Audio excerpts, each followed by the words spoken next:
This is the most thorough, easy to follow with being able to watch it, and then also having that PDF. So, I mean, really, there's no you want to give away. And this is the metal mural, which is a 9-square mini. I wanted to just cover little things that we haven't covered, and part of that would be preferences. A lot of classes start with preferences and covers like everything before you even get a chance to work with the product. I wanted to make sure we had a chance to really know how to use a lot of things before we just went through the preferences. So in Lightroom, I'm going to go up to the Lightroom menu and choose Preferences. And if you're in Windows, go to the Edit menu instead. And there's a lot of things we've already talked about in the preferences, and so I'm going to skip over those things and just look for anything we haven't covered yet that might be of any kind of importance. If it's not important, I might just skip over it, and at any time when we're done with this, think about your questions if there's something I didn't cover, so I might be able to. Some of these are overly straightforward, like what language do you speak? Do you want the interface for Lightroom to be in English or some other? With that, when you launch Lightroom, you can get a little splash screen that shows up. Here you can turn it off. Automatically check for updates is a very good thing to have turned on because they update the Camera Raw plugin on a frequent basis to support new cameras, and sometimes they end up putting in bug fixes and other things. And Lightroom is based on the Camera Raw plugin, so that's something I definitely make sure you have turned on so you know about new versions. Then here it says, what happens when I start up Lightroom? Should it load the most recent catalog? Should it ask you when you're starting Lightroom? Or do you want to tell it about a specific catalog to use? That's a really nice setting.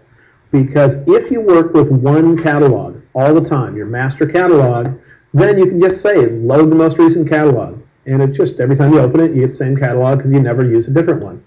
But what if you use a different catalog for each client? I think I mentioned that before, where you can either use one catalog for everything or individual catalogs for each client or each project.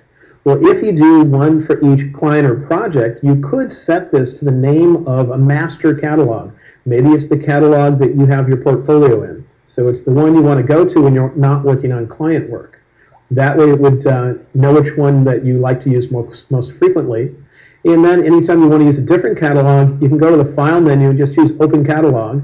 And you know next time, after you're done working with that catalog and you relaunch Lightroom, it would default back to the one you have your portfolio in, the one you like to have when you're not working on client work.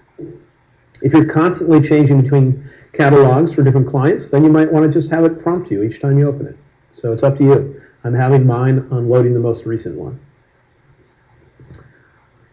Here you can have it show the import dialog box right when you put your memory card in your computer. If the only thing you do by putting your memory card in your computer is ingest it into Lightroom and you never connect that memory card for other purposes, then that would be a nice choice to have. Just one fewer step. You don't have to hit the import button. Let's just skip over a few here. Treat JPEG files next to RAW files as separate photos. You know how in your camera you can set it to shoot RAW or shoot JPEG. You can also tell it to shoot both.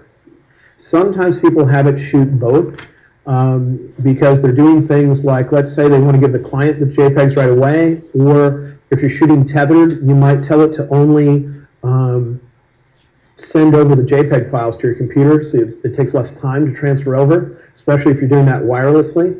But here, if you have that turned on, if you have two files with the same file name, and it's only the file extension on the end that's different, between RAW and JPEG, you'd see them both, so it looks like duplicate images in Lightroom. If you turn that off, I believe it would hide the JPEGs, only show you the RAW ones.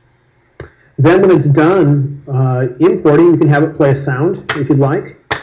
That way, if you're waiting for it to finish importing before you can go and maybe check focus on things and all that, if it's convenient, you can hear it.